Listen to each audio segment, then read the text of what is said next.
Hi, this is Phil, and I'm here to tell you all about the Capes and Lunatics Patreon. Get early access to all of our interviews, including the monthly Chichester chats with writer and comic book legend DG Chichester, new episodes of classic Capes and Lunatics shows, including The Quantum Zone, This, That, or the Third, and many, many more specials, all completely uncensored. Access starts for $3 a month, full video when you pledge $5 a month. Check out the link in our show notes or go to patreon.com/capesandlunatics. Hope to see you there.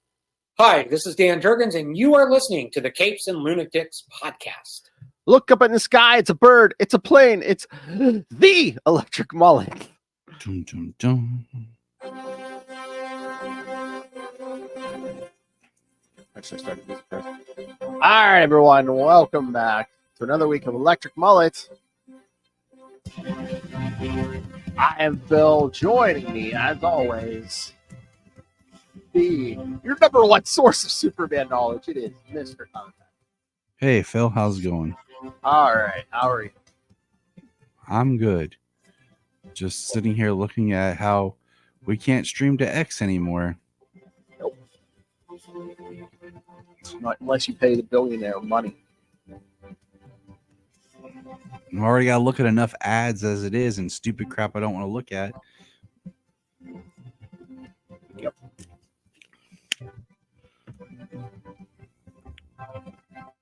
When they pay for StreamYard, I don't want to pay on the other side. Mm-hmm. All right. So, yes, this time we're going to cover part one of our two-part invasion special. Part two will be next month. And then the second episode of next month, we'll start Justin will be back because we'll start our Exile three-parter. So, Yay, Justin. yay, Justin the Owls. We'll be back.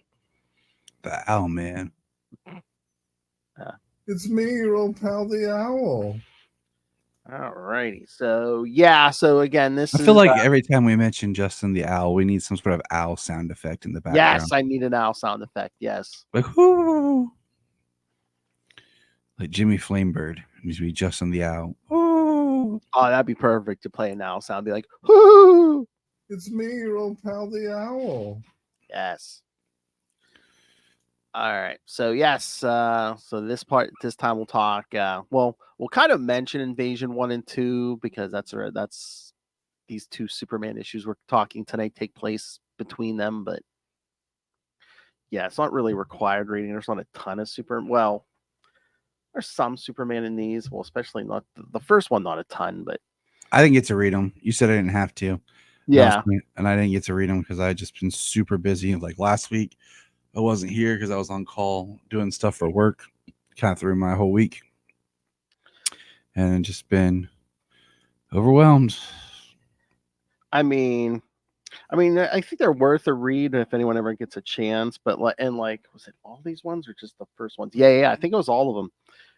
Tell me, when did they ever do this? 80 pages, no ads. Wow, no. That's ads. why I'm saying it was long. 80 pages, no ads.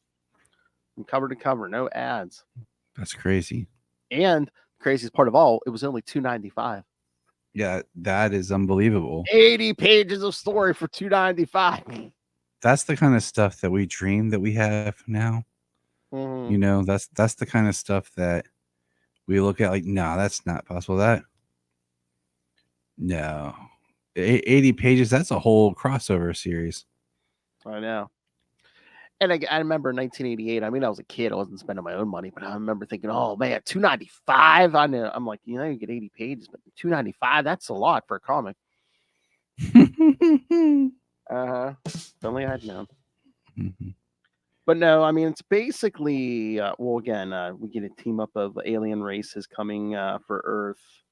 The Dominators, the Thanagarians, what are those guys? The The Dominators? Dominators? The Dominators are like the guys with the big teeth. Yeah. Yeah. Because they've discovered, they discover, this is when they first introduced the metagene. Where they're like, oh, why do certain humans get metahuman powers and stuff? And I always don't like the way the term metahuman gets thrown around, like kind of encompassing anybody. Because I don't like, for the most part, I don't consider the Flash a metahuman. even though he kind of like sometimes they say it's because he got his powers through an accident. Yeah. Through science. Superman's an alien. Yeah, I don't know if it's Superman so much the case, but guys like the Flash, I think they're just like, well, that's why when if you're in an accident, that's why the Flash would get superpower, would get super speed Yeah. and not die, is because he had the metagene. So it's just I'm like, okay, all right, fine.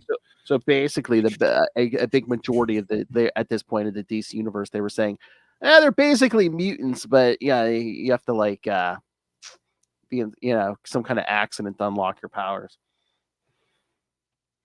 So, but yeah, no, I mean this first one, there was a lot of setup, and they were like spinning some books out of this, like a Mega Man, and there was a book called Blasters. But yeah, a lot of it was in space, and then when the invaders finally come to Earth, the heroes and the Justice League are basically setting up a defense. And of course, the last page is the Daily Planet headline. Mm. I was like, is that a call out to Superman 4? Could be. Earth invaders drop dead. Superman 4, that great piece of art, that wonderful film that gets all the hate. I know. I mean, but again, that's always like the time-honored debate. It's like, what was better, what was worse, Superman 3 or Superman 4? Superman 3 was the best movie ever. Thank you, Charlie. Rest, Charlie. Yes. Oh yeah, we're gonna have to cover that in his honor someday. I'm covering it next year in his honor, yes. and I will not talk negative towards it. I will point out things I think that could have been improved on, or maybe don't make sense, but we will talk about it, and I will honor it for him. I mean, I could pick out 2 or 3 scenes that I think are I'm like, oh, I like that, but I like half the movie. We'll just say that real easy. I can see that. We gotta do it together, Phil. Yes, yeah. Well, that should be a big group thing. Oh yes, and then in part 1, and then all of issue 1, and then I think part of issue 2 is penciled by Todd McFarlane, a young up and comer named Todd McFarlane. That name sounds familiar. Did he do anything? Special? I don't know. McFarlane. Look at the back of my room. McFarlane. Did he make figures or anything? Did he draw some Spider-Man and some Hulk? Did he come up with his own stuff? I don't know. Sounds familiar. Oh, and then it's quite intriguing in this miniseries too, because it's like Amanda Waller's actually helping the heroes of Earth defend Earth from this, instead of like being a bad guy. It's always weird when Waller's like a good guy. I mean, I don't say she's a good guy, but again, I think her classic mold was like, she was that character, the Shades of Grey, where it's just like, she's doing good, but her methods may not always be the most clean, but. Mm-hmm. But yeah, Lilith and I were talking about this. Absolute Power, which again, I still have high hopes for because it is Mark Waid. So, but we were saying, I think they're steering into the Amanda Waller is a villain skid, just to be in sync with the movies and stuff. Where she's pretty much a straight up villain, like Suicide Squad and stuff. Mm-hmm. So corporate synergy. Yeah, we see. It's either the comics are always. It's funny because the comics do stuff, and then other properties take from the comics and do things a little different, and then the comics try to catch up or change to what the TV's doing, and by the time they do that, the TV or whatever has moved on from that. Yeah, that's what I said. I mean, I like the shows and all the shows and the movies and stuff, but it's almost like a double-edged sword, because sometimes I miss the days when we didn't get like a ton of shows and movies, because then the creators just did what they wanted. They just like, oh, what's a good story? I'll tell this story, instead of worrying what was going on in the movies and stuff. And oh yeah, it's so blatant, especially when like characters start looking like the actors. Mm-hmm. We're approaching part of our conversation as we were rereading things from the New 52, and about a year or two into that, they did what they called the DCU, which was the YOU, which where they did like that soft reboot inside. Oh yeah. Where all of a sudden the Flash suit had the red behind it, like the TV show.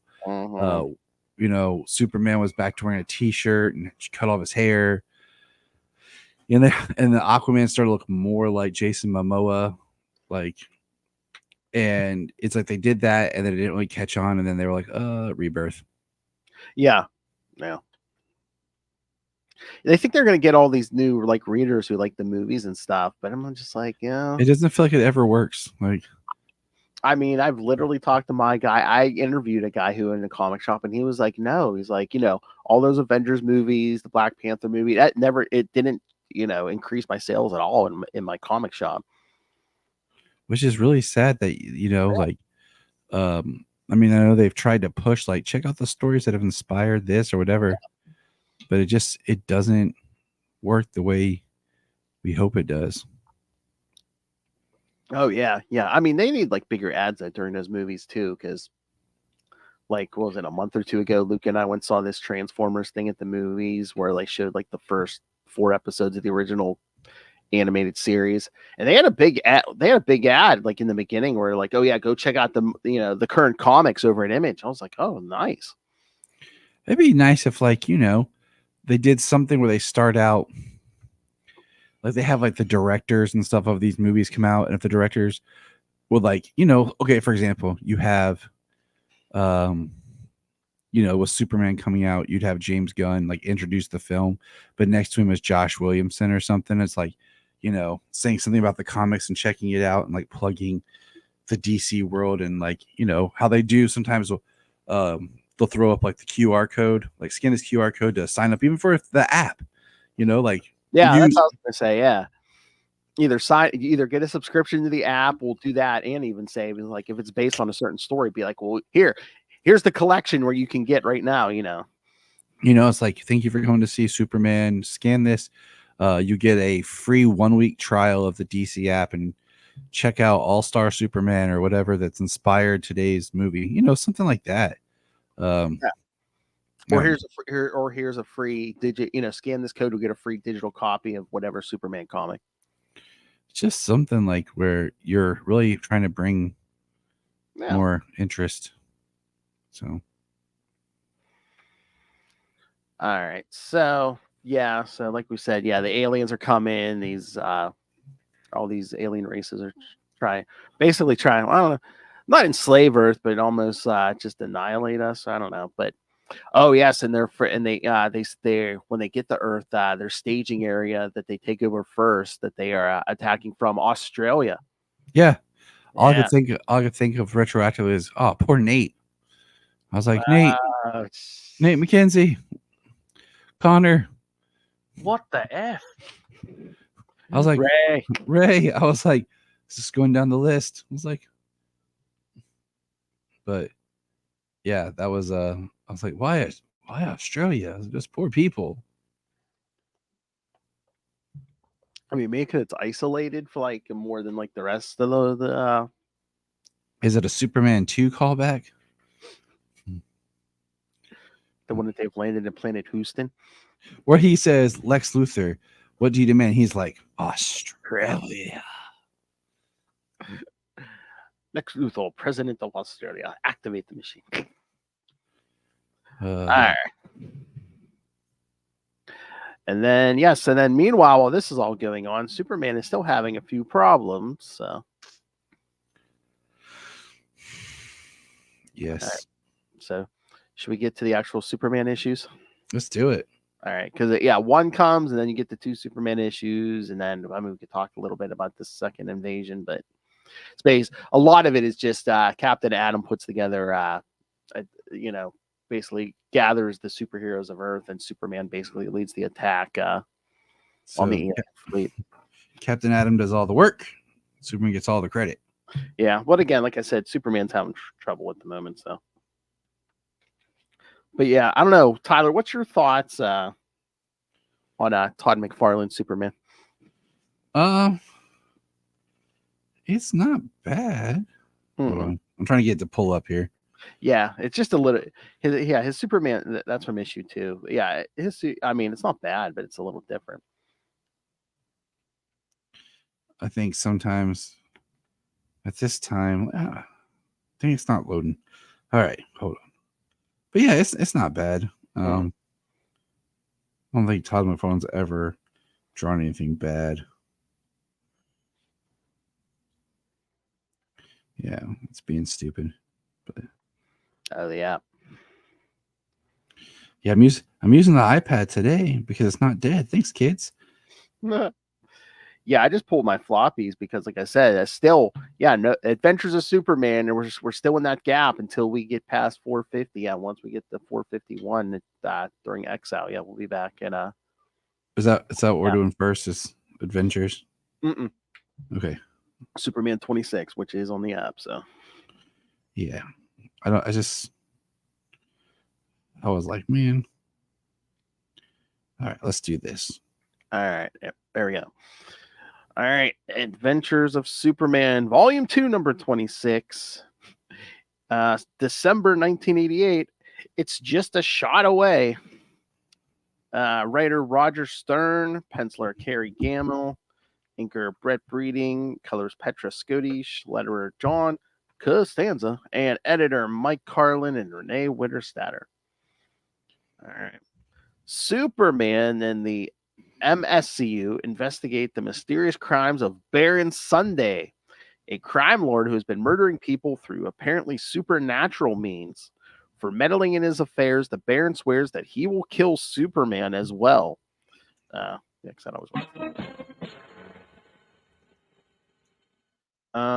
then, meanwhile, the invasion takes Metropolis by storm. Sarge Steele of the Central Bureau of Investigation arrives at the Daily Planet and attempts to contact Superman. The federal government wants Superman to avoid confrontation with the Alien Alliance at all costs. To avoid a diplomatic incident, Clark tirades out and criticizes Steele for his bureaucracy. Thanagarians attack the city with the intention of burning it to the ground, and Superman has no choice but to defy the presidential mandate and take action into his own hands once again. Superman piles on the retaliatory punishment and sends droves of their warriors back, unable to contend with his mighty abilities.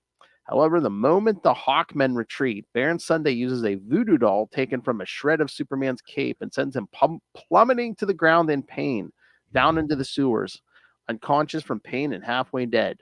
The public is largely given reason to believe that he's dead. Much later, Captain Atom, in charge of Earth's superhero forces during the crisis, stops by to investigate the incident. While attempting to track down the Man of Steel, he runs into the Guardian and enlists him for the duration of the conflict. Gangbuster also looks for leads on the case and tracks Sunday down to his apartment. The Baron is quick on the draw and surrounds the vigilante with a powerful magic sphere, capable of holding 6 men. But Gangbuster busts out of it with nothing but his own force of will, kicks his butt, and drops him off at the police station before continuing his patrol, all in a night's work. So, It's intense. Yes. All right, Tyler. So thoughts on 26? Well, I liked that it had Baron Sunday. Yes. Baron Sunday has been in live action Superman by the great Cress Williams that I got to interview. Oh yeah. So I had forgotten when the comic with him showed up. So the fact that this one was just kind of like, oh, cool, Yeah. But I wonder why I'm yawning. Oh, I know why, because I'm exhausted. But you and Superman. Yeah, I thought it was interesting that I was trying to figure out, like, with the voodoo doll, how he did it, but being a piece of Superman's cape. I like the art and the design of Clark. I like when they put Clark not in Superman colors. We've talked about this. Oh yeah. It's just nice to see that continued. This Brainiac version still is growing on me for the context of this story. Yeah, I mean, eventually, yeah, we're gonna grow out of this, but yeah. But the Hawk invasion, I found it very interesting, and like I was just like, why are the Thanagarian what? And then just the whole Baron Sunday, like I was trying to figure out like if he had gotten a piece of his cape or had gotten like something from like a hair off Superman or something from his cape or anything, but it is an actual piece of his cake, which I said cake, jeez, Yeah. which I thought was just weird that would work, being a piece of his clothes and not like an actual piece of him. Yeah, I mean, I don't know. I mean, maybe it's, I don't know if they could deal with anyone's clothes, or maybe just because of that his aura that protects that costume, but not the cape.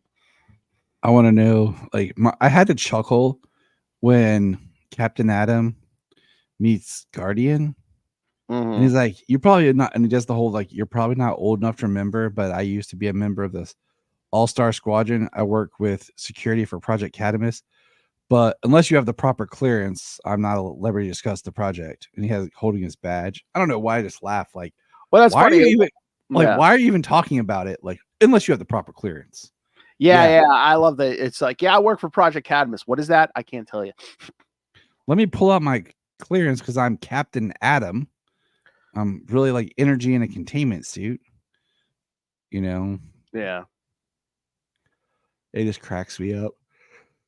I mean, I guess, but they are both like military men, so Yeah. I'm also wondering why we don't have more Gangbuster cosplays.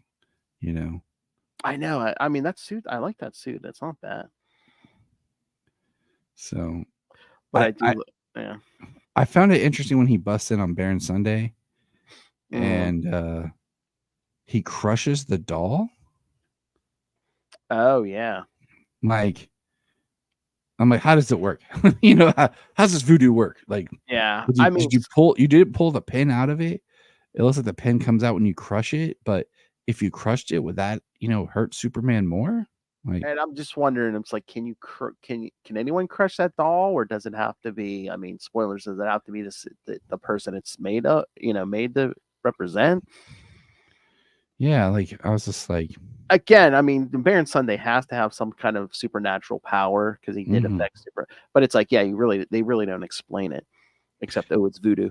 and I feel like it's almost becomes a throwaway villain, just a throwaway part. Yeah, I'm trying to remember. He might show up again, but yeah, I mean, if he does, it's not. Yeah, we don't see him a ton. Well, it could have been something. I don't know. There's so many we've talked about in this run where some of these issues could be good at cartoon episodes with these one and done villain type things. Yeah, well, that's what I say. Yeah, because it's like but we always go back to the same. Well, Luthor, Brainiac, Zod. Yeah, it's like there's so many like these type villains where nowadays you put in this would be easily a two-parter. Like, no, I don't think there's any comics where you really feel like your villain's a one and done. Like every villain enters with at least a couple issue arc, or I don't know. I don't feel like in a lot more of the modern comics we have as much of these just, oh, this person's here for an issue and gone. Mm-hmm. But I'm liking the Gangbuster stuff. I like him beating the dude up at the bar.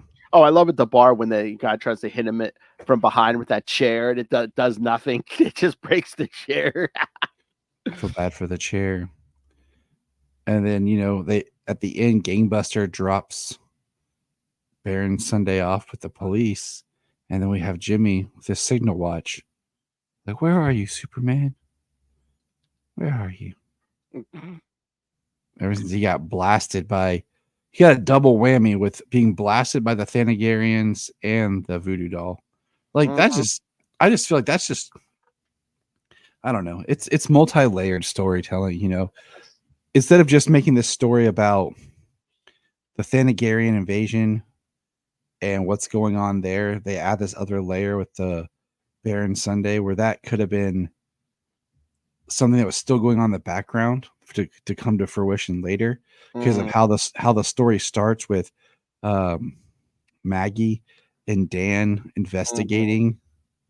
Like it could have been an ongoing kind of like missing like killer or something. I don't know. Like I just feel like some comic stories you feel like they rush them when there's more story to mine, and then some stories feel like they stretch them out too long. Yeah, or sometimes if there's a crossover like this, they'll stop everything for the crossover. Yeah, like you could have had this voodoo killer like going for multiple issues, and then had one solid issue that was just Superman versus Baron Sunday, instead of kind of having it happen all in the same issue. Yeah, because again, there are some writers, they just would have did the whole battle with the Thanagarians for the whole issue, and it's like I'm glad they didn't like stop the regular Superman story for Invasion. Yeah, I just would have not resolved it like this, but anyways. But I mean, that is like a weird, again, if you're reading this for for the first time and you don't know what's going on or who's, the surprise, it's like, middle of the issue, Superman gets taken out and you don't see Superman again. It's like, oh, what happened to because Gangbuster pretty much wraps up the story. Good old Gangbuster. I know who Gangbuster is. I know. Next episode we're gonna get to that. Yeah. But I would say that one was my favorite issue of the two. Yeah. Yeah.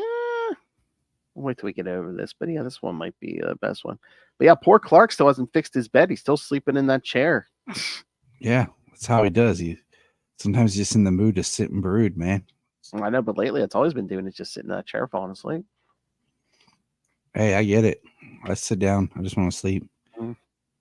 But poor Superman in this era, anytime there's like a big crisis, like the government asks him to sit out, because he even mentions in this, he's like in Legends when the president asked me not to do anything. He's like, once again, the government's asked me not to do something. And yeah, that doesn't seem fishy at all. No. There's nothing wrong with that. But he seems kind of angry this time when he starts attacking the Thanagarians. He does. I wonder what's going on. I know, but he's not happy with it. When he's like, City, he kind of sounds like someone we know. Batman, my favorite character. You're welcome, Ray. That was Ray Plays Games on YouTube. You can watch him play with himself. Ray, yeah. Yes. One-handed or two-handed, yes, depending on the size of that deck. All right. Yes. So should we talk about the second issue? Yeah, let's do it. All right. Get that cover up. Yeah. You can hear me okay, right? Yes. Yes, sir. I don't know. It just keeps coming in weird. I don't know. It sounds weird on my end for me. Maybe it's just sure. Yeah. Sure. Could be. I had some weird problems yesterday setting up. So I don't know. Is it hot there? I know, like, this is like the only room in the house without air conditioning. I was kind of getting technical difficulties on Saturday just because I think it was so hot in here. Jeez. Now, sometimes this room does because it needs flow. So I have to shut the doors, but no, I'm okay right now. Just I don't know. The cats will jump up here and crawl around on stuff and screw stuff up. It's almost going to be like in the early days and go in the bedroom and record because it was so hot out here. Crazy. All right. So yes, now we jump to Adventures of Superman 449, also December 1988. Search.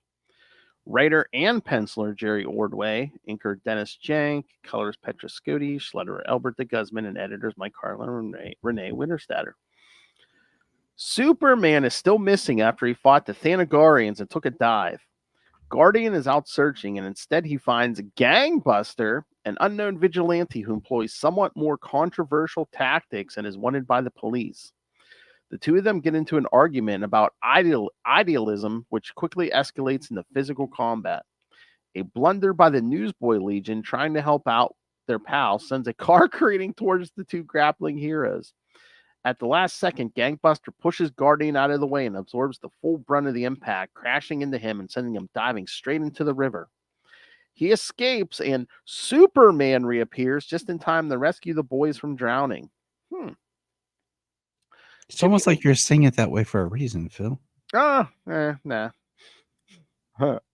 Jimmy Olsen does some investigative journalism on Superman's whereabouts that leads him to Bibbo Bibowski, who apparently does not take kindly to reporters. Bibbo's thugs rough him up and threaten to steal the signal watch. In the nick of time, he is also rescued by Superman. Amanda McCoy, got into her a little bit last time. Amanda McCoy, former employee of LexCorp, continues investigating the secret identity of Superman, who she believes is to be Clark Kent.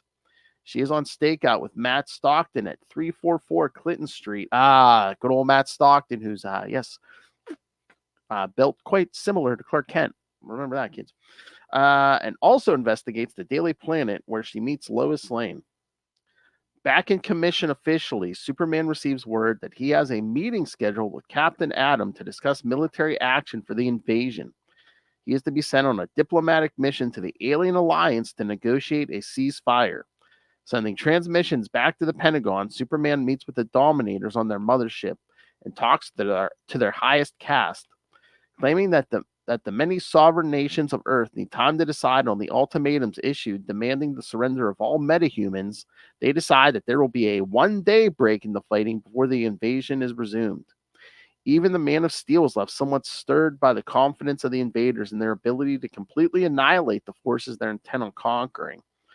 Later at the NORAD Defense Command Center, a superhero summit is held by the committee leading Earth's forces, including Captain Atom, Amanda Waller, Wade Eiling, and Maxwell Lord. Superman details the events of his meeting with the aliens, and they prepare for war. Dum dum dum.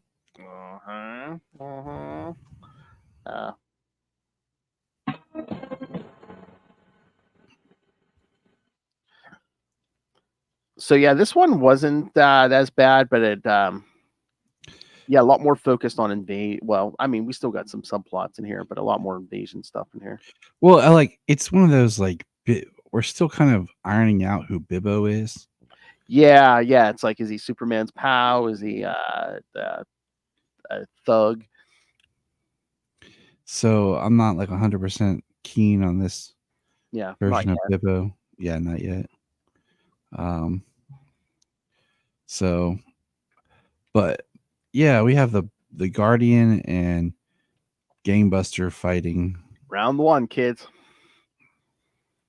And then Superman saves Guardian, and we have the Newsboys, News Kids again. Yep. And I totally forgot about this. I can't remember her name. Who thinks Clark Kent is Superman? Amanda McCoy. Yeah, remember, she's the one from Superman #2 who told Lex, she's working for Lex. She's like, Clark Kent Superman. He's like, no, you're completely wrong. No man with that amount of power would ever lower himself to live that life. Yeah. I totally forgot that she knew, and I was just like, wait, who? What's going on? Yeah, like I said, she was in the issues in one of the issues last week, and it's like, yeah, like that's been kind of on the back burner for a while here. So I just, and then you have this whole Bibbo and the people at the Ace of Clubs, and Bibbo's especially like an informant, and they're all gonna rough up Jimmy and steal his watch, and then Superman comes up through the floor. Or basically pulls them all through the floor. Yeah. And then the owner's like, that's fine, that's cool. Just tell him not to come around here no more. Yeah, it's like in these early appearances. Yeah, Bibbo's just like an angry drunk. And then we have my redheaded Lois. Yeah, because she runs into Amanda McCoy looking for Clark because he's not at his apartment. She goes, he's not at the planet. And the Dominators are just interesting with the way they look and Captain Atom looks. They draw him really differently. I don't know. They give him more of a human face, I guess. Yeah. But Which I mean, yeah. The General Eiling and Amanda Waller at the end Mhm. all together. I did like that. That was cool. Yeah, I mean, that makes sense. Eiling's in the Captain Atom book, so yeah. But I do love that. It's like such a Superman shot, just like him pulling he's got Guardian under one arm and then lifting that whole van out of the river with the other hand. It is a great shot. It would look really awesome if it was on the app. Mm. That's what I don't understand. It's like, why is that not on the app?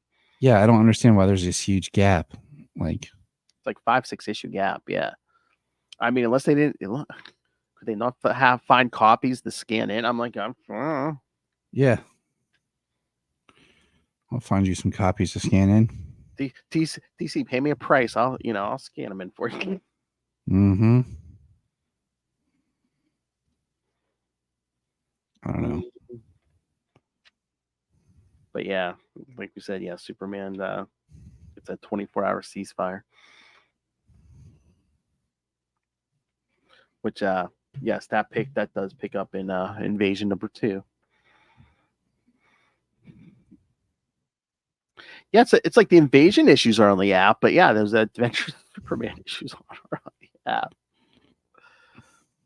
I thought of nothing else that if stuff was part of a crossover, they put all parts of the crossover on. Right. I don't know. It's just weird, but yeah, I like the other issue better. Like this one.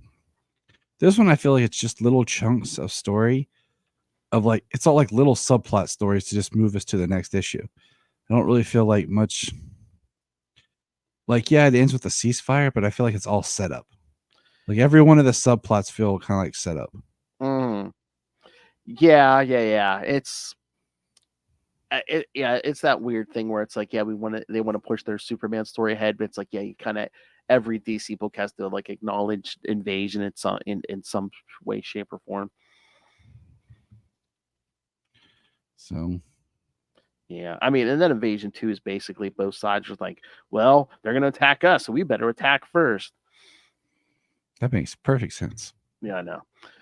And I don't know if this is like is this the first time or maybe at least post-crisis is the first time they mentioned Daxamites, because like was it the first issue or this one? Like Superman gets attacked by Daxamites and he seems surprised that they have the same level of power he does.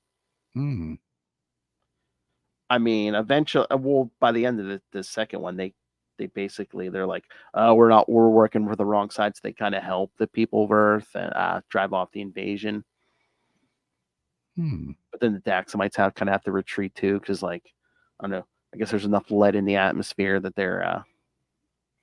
I just feel like lead in the atmosphere would definitely hurt Daxamites, but I feel like lead in the atmosphere would just hurt people in general. I mean, between the Daxamites and Alan Scott and like old school Green Lanterns, I feel like the deadliest weapon in the DC universe is a #2 pencil. Yeah, like just the it's lead, it's wood, it's yellow. Yeah, I feel like if we were, like we can't have lead paint, but lead in our atmosphere, we're good. Oh, there's a scene in Invasion 2. The Dominators think they capture the Flash, and they're like examining him. Meanwhile, it's a robot bomb that Lex had created, and it blows up the Dominator. I mean, that's smooth. Yeah. I'm not gonna lie, that's smooth. Yeah, no, it's like this Army general's basically like, oh, thanks. And then like Lex sitting there thinking to himself, his last thought, I wonder how Superman would fare against my hero bombs. I like that. But yeah, like I said, the Daxamites were giving Superman a hard time until like I guess the lead in the atmosphere was getting to them. Yeah, because I think even the Dominators were saying something like I don't know if like the Daxamites just got their powers, so I don't know if they just introduced them to, oh hey, if you come under a yellow sun, you're gonna have powers. But yeah, then they talk about the Metagene and this one they kind of show where the other what the other books have been up to, like Wonder Woman in the Justice League. Flash and Manhunter were in Cuba, which yes, Wally was there in his books. Oh, and then it's Invasion 2, not even the Flash book. Yeah, Wally's dad was working with the Manhunters, but then he like kind of blows himself up to like take out some of the aliens.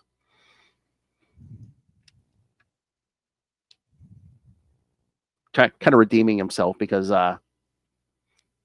yeah, Wally was kind of upset when he found out originally his dad was working with the Manhunters, who the robotic Manhunters who were trying to take over humanity. So yeah, makes sense. Makes sense.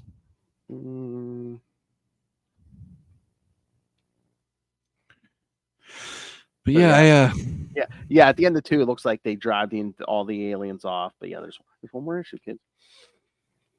One more issue. I don't know, is it this one or the next one? But there's at some points in this, every so often, that there's like a newscaster. It's like they keep asking, "Where's Superman? Where's Superman?" He doing his own thing, Taking a nap. And what were you gonna say? I said Superman's doing his own thing. Yeah.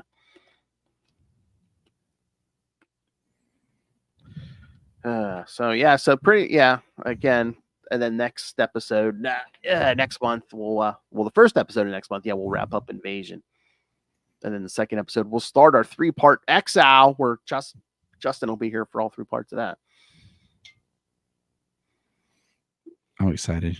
Yes. And again, next episode, yes, we will, for those of you, the few of you who may not know, yes, we will reveal who the new Gangbuster is.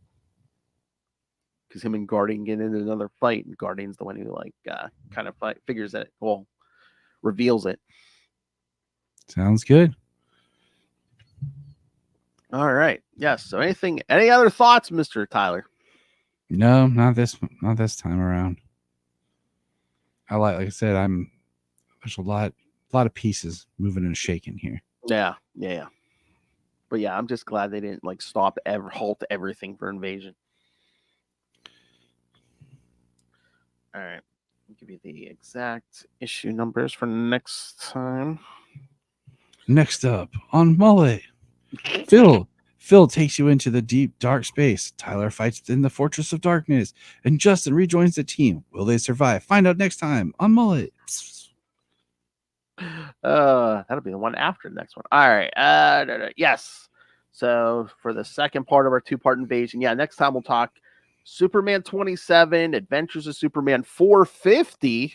Yeah, where we get the big Gangbuster reveal, and then we can talk Invasion 3. That wraps up Invasion. Every time we say Invasion, I just think, I don't know, I've been in such a Star Wars mood. I just keep thinking of that scene in episode 1, Invasion. No trade talks here, kids. Then like I said, the second episode of next month, we'll cover Exile Part 1. Justin will be back as we cover Superman 28 through 30 and Adventures of Superman 451 and 452, which are all on the app. So yes. And again, Invasion's been collected a couple times, so it's easy enough to find. Sounds like a plan. Sounds like a plan, Jan. Yes. You know what? As the man said, sounds like a plan, Jan. Sounds like a plan, Jan. All right. So see, I speak Australian. All right. Throw up some fancy stuff here. All right, there we go. All right, so so send us your thoughts on the upcoming stuff. Email us CapesandLunatics@gmail.com or call the voicemail 614-382-2737. That's 614-38-CAPES. And remember, you can find all things Capes and Lunatics episodes, social media, merchandise. Get your new Capes and Lunatics merch. Get the classic stuff. It's still on there. And again, little demands that you just rain random money on us for that you like our product, but just for no reason. Rain random money on us. Make it rain. Yes. Don't make us dance on the pole while there's an alien invasion raining down on our heads. She looks like she was working a stripper pole down at Divas. Justin. Drunk Justin. All right. And of course, the Patreon, where Lilith and I try to give you something new every month. The June episode, we talked like the LGBTQIA characters of DC and Marvel. The July episode, we're going to be talking our trip to HersheyCon, where we met DG Chichester in person finally. There you go. Yes, I talked to Mark Wade briefly. Got like 2 books signed by Mr. Mark Wade. That's exciting. Saw the very tall Mr. Jim Shooter.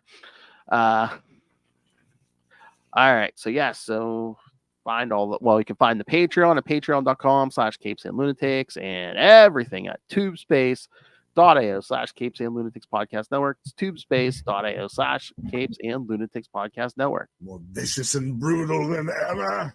All right. And if you need more Superman, because who doesn't, Tyler, Sure. where can they hear you? And the Mr. James Cole. You can find us on the Krypton Report wherever your podcasts are and wherever on all social medias. I am so tongue-tied today, I cannot talk. Search for Krypton Report, you'll find us.